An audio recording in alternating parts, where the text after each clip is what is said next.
Selamat malam pemirsa, bagaimana kabar Anda hari ini? Seputar Kaimana kembali hadir untuk menemani waktu istirahat Anda di malam ini. Bersama saya Maria Rumi yang akan menyampaikan seputar Kaimana selama 30 menit ke depan. Dan tim redaksi kami telah menyediakan berita-berita terbaru dan teraktual. Edisi Senin 28 Desember 2020. Pemirsa, kita ikuti seputar Kaimana selengkapnya.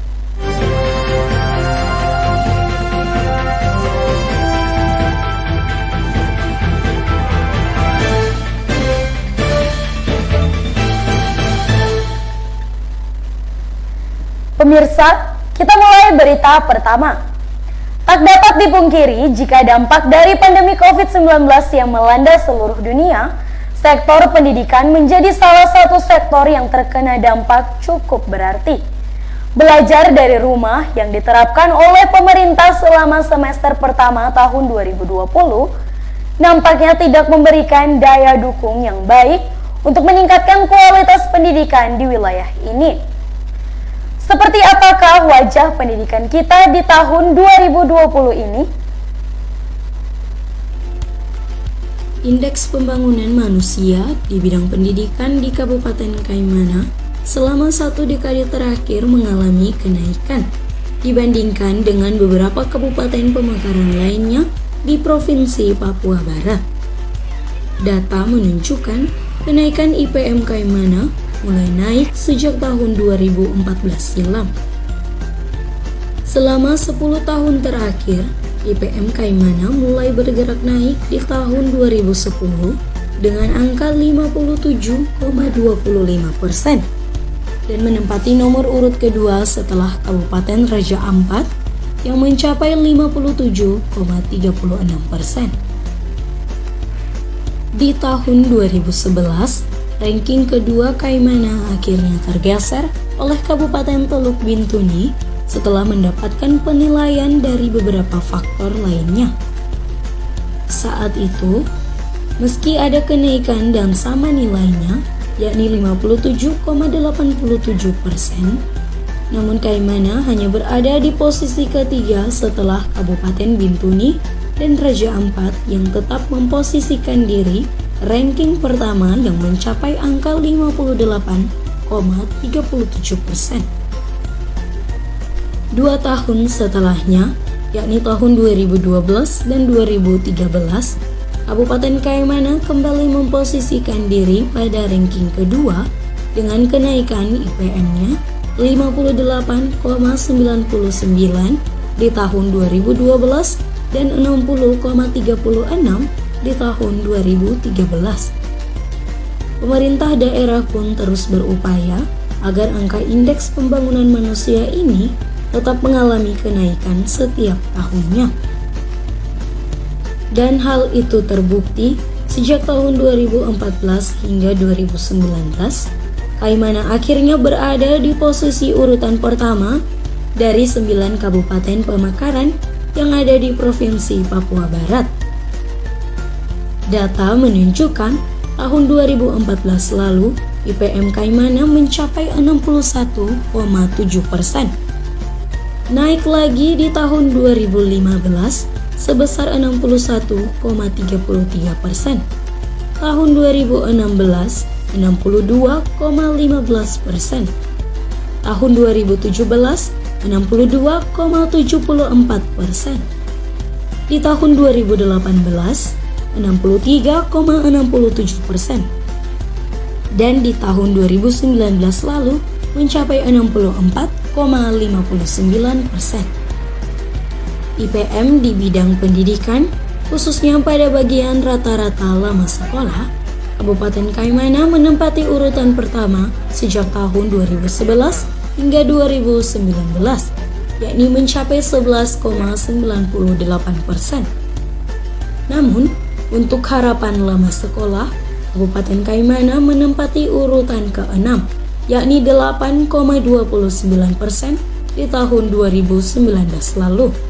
Setelah Kabupaten Maibrat, Sorong Selatan, Manokwari Selatan, Teluk Bintuni, dan Raja Ampat.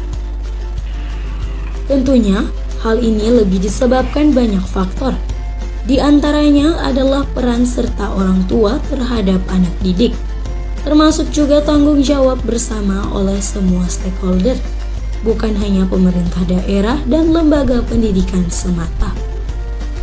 Di tengah pandemi COVID-19 saat ini, pemerintah telah menerapkan belajar dari rumah, menyebabkan pencapaian kurikulum tidak mencapai target. Kondisi ini tentu akan memberikan dampak bagi pembentukan karakter peserta didik. Kepala Sekolah SMP Yapis, Muhammad Syarif SPD mengatakan pandemi COVID-19 ini sangat memberi pengaruh besar bagi pendidikan. Pemerintah juga sudah berusaha sekuat tenaga untuk melewati situasi ini. Nah, kita berharap, kita berdoa kepada Allah Subhanahu wa taala, mudah-mudahan pandemi ini segera berakhir. Nah, dan kita semua bisa kembali belajar dengan baik, guru mengajar dengan tenang, guru mengajar sesuai tupoksinya dengan baik, kemudian anak-anak juga bisa mendapatkan hak-hak belajarnya dengan penuh. Kemudian pada keadaan ini tentunya kami tetap melaksanakan proses belajar mengajar itu dengan daring atau dari rumah, belajar dari rumah. Nah, tentunya dalam belajar dari rumah ini anak-anak perlu pendampingan dan dukungan orang tua. Di sini diharapkan bahwa orang tua tetap terus mengontrol anak-anak di rumah dalam setiap belajarnya, sehingga mereka selalu fokus,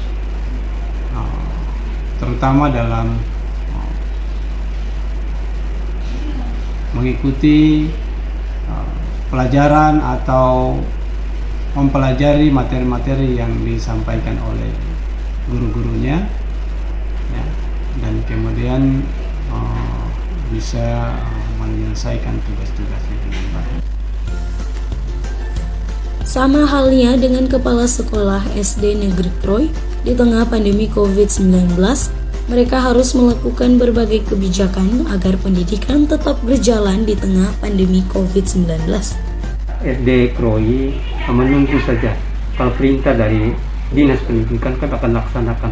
Tentang protokol kesehatan kami sudah siapkan, tentang cuci tangan, kemudian hal-hal yang berhubungan dengan itu sudah siap untuk kami laksanakan. Tapi mengingat keadaan situasi dan jumlah murid banyak, 670 orang, maka kami membagi sekolah pagi sampai jam 10, kemudian dari jam 10 sampai jam 12:05, supaya mengimbangi supaya sekolahnya bisa berjalan.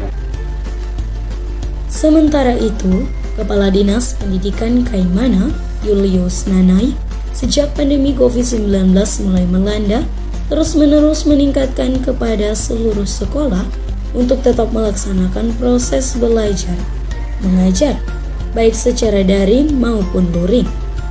Diharapkan juga peran serta pengawas agar tetap melakukan kontrol terhadap sekolah di tengah pandemi COVID-19 saat ini. Jadi proses belajar mengajar itu tetap dilaksanakan, tapi tidak tatap muka. Ya, mereka menggunakan daring, kemudian modul, kemudian media-media yang bisa dipakai oleh teman-teman guru di sekolah. Terutama apalagi kalau di kampung itu mereka menggunakan modul-modul atau buku-buku panduan LKS untuk bagaimana bisa ada proses belajar mengajar. Karena proses tatap muka ini memang belum kita laksanakan. Kita harus menggunakan media untuk proses belajar mengajar. Pendidikan tidak hanya menjadi tugas dan tanggung jawab pemerintah dan sekolah semata, tetapi menjadi tugas dan tanggung jawab seluruh pemangku kepentingan di daerah ini. Mari kita majukan kualitas pendidikan di tahun 2021 mendatang. Kalau bukan sekarang, kapan lagi? Kalau bukan kita orang, siapa lagi? Dari Kaimana, Papua Barat, Tim Liputan, Kabar Triton mengabarkan.